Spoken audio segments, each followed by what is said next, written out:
Salut mon alpha et ça me fait super plaisir de te retrouver aujourd'hui dans cette nouvelle vidéo. Et aujourd'hui on va parler d'une vie misérable.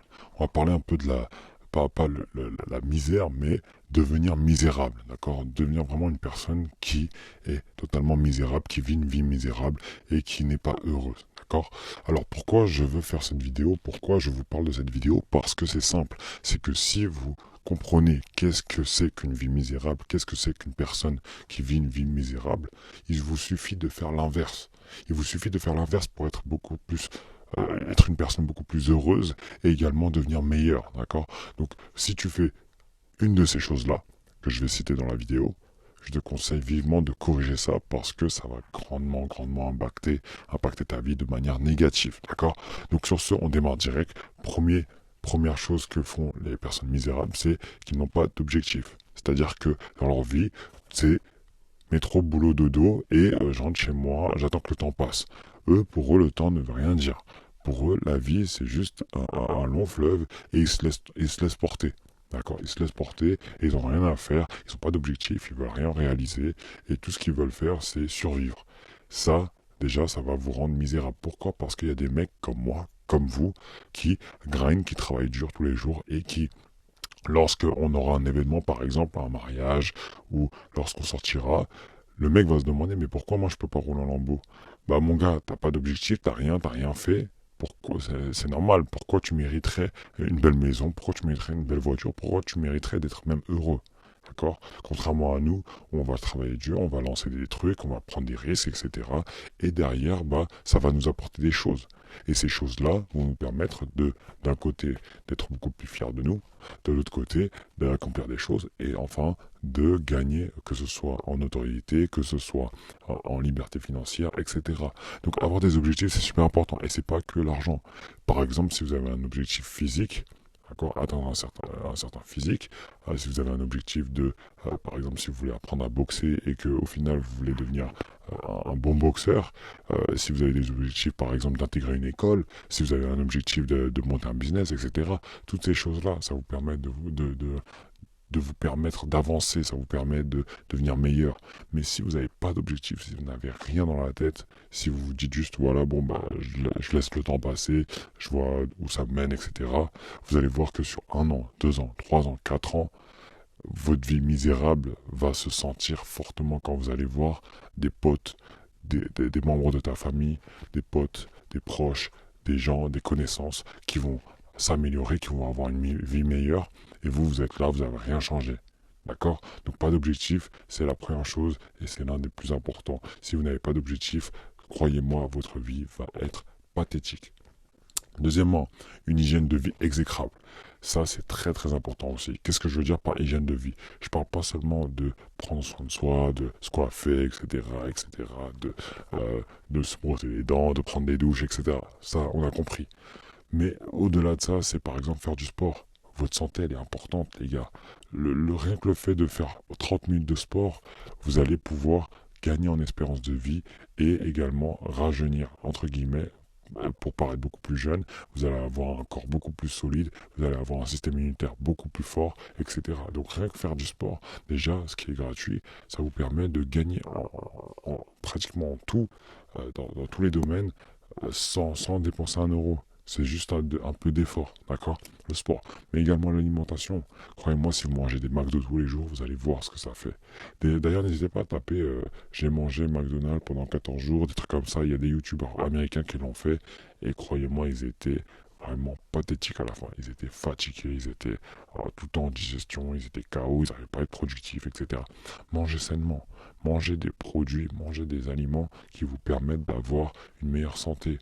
Mangez des aliments qui vous apportent les vitamines, les macros, les micros dont vous avez besoin, d'accord? Donc faites attention à l'alimentation. Mais également de là de ça, c'est le sommeil.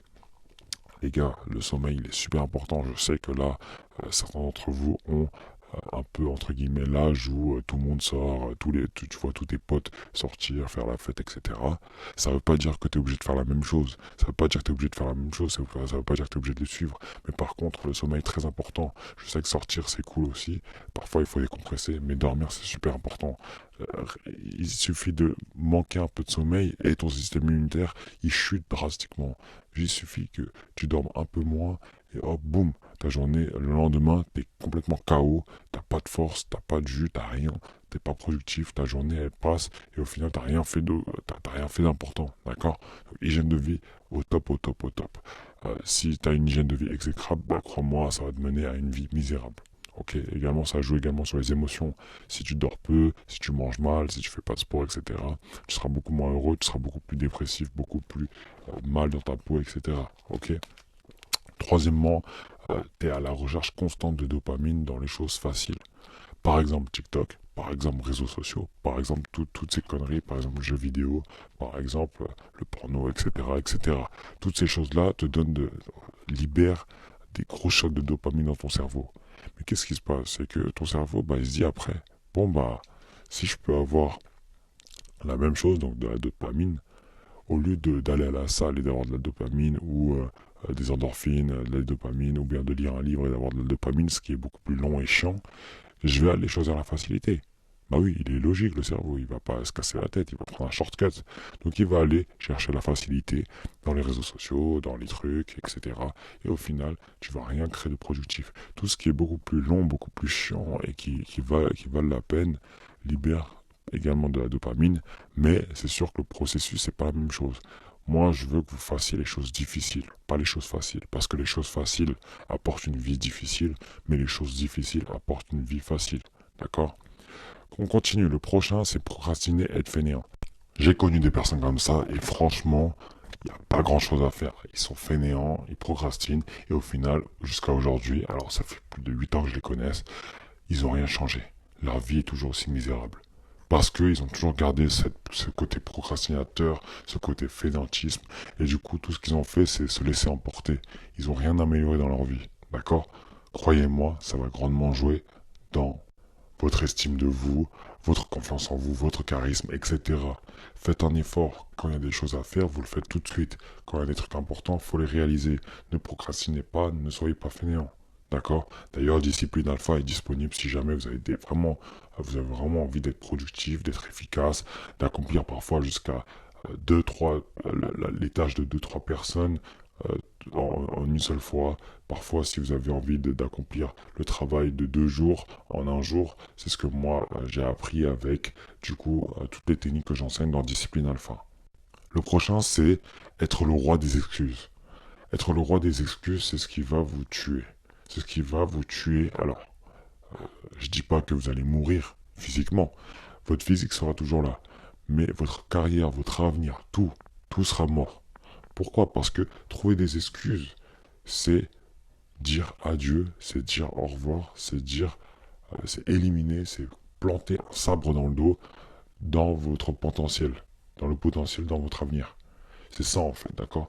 Donc arrêtez de trouver des excuses, cherchez plutôt les solutions, cherchez plutôt le comment faire, comment je peux réaliser ça, comment je peux faire pour que ce truc marche. D'accord? Imaginons que demain vous voulez lancer un business, je ne sais pas, de vente de sneakers, d'accord? Au lieu de trouver des excuses en me disant ah mais il y a trop de concurrence, ah mais nanani, ah mais nanana, posez-vous la question, comment je peux faire? Comment je peux faire pour changer? Comment je peux faire pour avancer dessus? Comment je peux faire pour être différent? Comment je peux faire pour réussir dans ce domaine? D'accord? Le prochain, c'est les croyances limitantes. Les croyances limitantes, pareil, c'est se trouver des excuses. Ça rejoint un peu ça, c'est bloquer, c'est se dire que ton business il va peut-être pas aller loin, ce sera un business de niche. Peut-être c'est se dire que tu ne pourras pas scaler, c'est se dire que tu n'as pas le potentiel pour, c'est se dire que tu n'as pas la capacité pour. D'accord? Le prochain, abandonner hyper vite. Je sais, il y en a qui, alors déjà, il y en a qui se lancent. Déjà, rien que pour ça, je vous félicite. Vous avez les couilles de vous lancer, vous avez osé vous lancer. Ça, c'est très bien. Par contre, maintenant, la question, c'est combien de temps vous allez tenir? Si là, je vous parle d'un projet, vous me dites, ouais, je vais le lancer, etc. Vous me parlez d'un projet, je sais pas moi, de la vente de sneakers, et vous tenez 2 mois, vous croyez vraiment qu'en 2 mois, vous allez gagner 1 million d'euros? C'est super rare, c'est pratiquement impossible, d'accord? C'est très très... Le taux de réussite pour atteindre 1 million d'euros en 2 mois est hyper faible, d'accord? Hyper faible. Mais ça ne veut pas dire que vous n'allez pas réussir peut-être en 1 an, peut-être en 3 ans, peut-être en 4 ans, d'accord? La question, c'est une question de persévérance. C'est-à-dire qu'en majorité, moi, je vous conseille de partir sur 5 ans. Sur 5 ans, voir l'évolution. Si sur 5 ans, vraiment, il n'y a rien, il y a peanuts, bah, là, laissez tomber. Mais honnêtement, sur 5 ans, vous avez à peu près une bonne visibilité sur le potentiel du business. Vous savez à peu près où est-ce que ça peut aller, où est-ce que ça peut mener. D'accord? Le prochain, c'est le regard des gens. Le regard des gens peut vous tuer de plusieurs manières. La première chose, c'est les dépenses inutiles. C'est-à-dire que vous allez acheter des trucs juste pour les impressionner. Vous allez acheter une Lambo, vous allez acheter une Féfé, vous allez gagner un peu d'argent, vous allez acheter une Porsche, une BM, une Mercedes. Vous allez prendre un crédit, vous avez un crédit sur le dos. Vous gagnez peut-être 2 000 euros, vous avez un crédit à pratiquement 800 euros dans des biens matériels qui ne valent pas la peine. Vous allez acheter des marques de luxe, etc. À la fin, il vous reste que dalle. Ça, c'est le premier truc qui peut vous tuer financièrement. C'est que vous gagnez peut-être un peu mieux, mais vous dépensez toujours autant. Du coup, au final, vous n'avez rien. D'accord? Et inversement, on continue, le regard des gens. De l'autre côté, il y a également le côté où vous avez peur du jugement. C'est-à-dire que là, vous avez une bête d'idée de business. Je sais pas, peut-être que c'est devenir coach en séduction ou je ne sais quoi. Et au final, juste parce que vous avez peur que les gens vous jugent, eh bien, vous le faites pas. Vous le faites pas, et au final, d'autres gens le font, ils gagnent beaucoup d'argent, ils réussissent leur vie, ils aident beaucoup de personnes, ils impactent des vies, ils font ce qu'ils aiment, et vous, vous êtes là à côté, bah, votre vie, elle est toujours aussi nulle. D'accord? Donc le regard des gens, très important à bannir, mais si vous voulez vivre une vie misérable, suivez totalement le regard des gens. Ensuite, le prochain, c'est être gentil. Alors, pour ceux qui n'ont toujours pas compris, être gentil, c'est être hypocrite. Être gentil, ce n'est pas être une vraie personne, une bonne personne. Être gentil, c'est être hypocrite. Je m'explique. Un homme bon, c'est une personne qui va faire des actes, d'accord, des actes qui sont entre guillemets de bons actes et sans attendre en retour. Ça, c'est de bonnes personnes. On confond avec la gentillesse, avec le côté gentil, c'est faire une chose pour derrière recevoir quelque chose en retour. Donc pas forcément de l'argent ou un truc matériel, mais recevoir des compliments, recevoir une appréciation de la personne, recevoir quelque chose en retour. D'accord? C'est pour ça qu'il y a des mecs gentils avec les nanas et ils n'arrivent pas à séduire la nana parce qu'ils sont juste gentils. Ils attendent quelque chose en retour. Non. D'accord? Vous le faites parce que vous avez envie de le faire. Ok? Tout simplement. Donc ne soyez pas gentils. Ensuite, le prochain, c'est être négatif. Être négatif, c'est le critère principal pour être vraiment, vraiment, vraiment misérable. C'est-à-dire que être négatif, c'est vraiment voir le mal partout.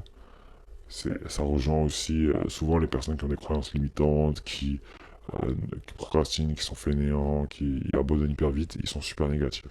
D'accord?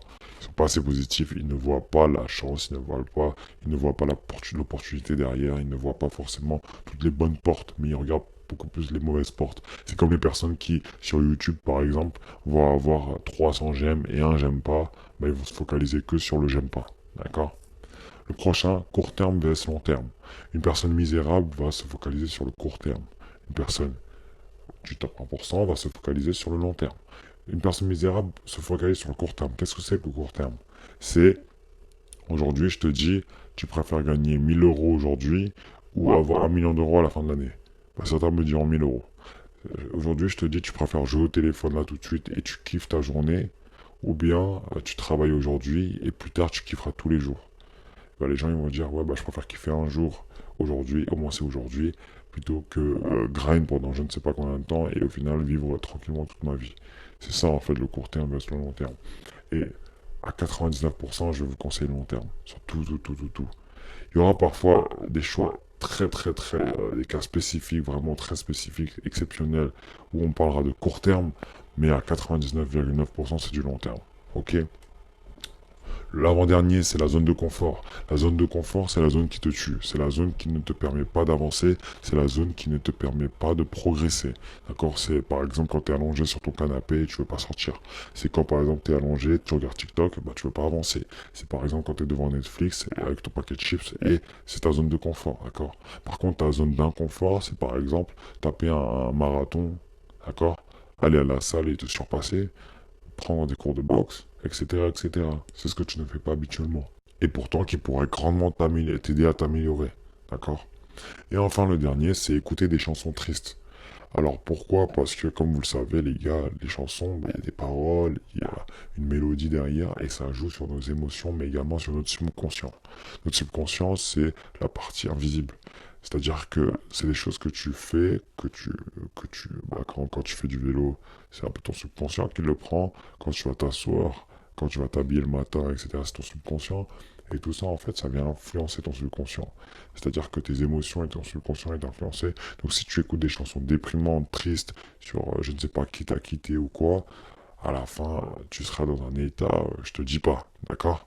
Donc très important, éviter les chansons tristes. Mais après, si tu veux vivre une vie misérable, comme est expliqué dans cette vidéo, écoute à fond des chansons tristes. Fais tout ce qui est dit dans cette liste. Mais si tu veux vivre une vie de top 1%, oublie toute cette liste, d'accord? Fais tout l'opposé, ok? Sur ce, j'espère que cette vidéo t'a plu, mon alpha. N'hésite pas à mettre un pouce bleu pour continuer à soutenir la chaîne et à t'abonner et à regarder dans la barre de description. Il y a toutes les formations, tous les produits pour t'aider à devenir et à faire partie du top 1%. Sur ce, je te dis à la prochaine, mon alpha. Le top 1% est mon alpha.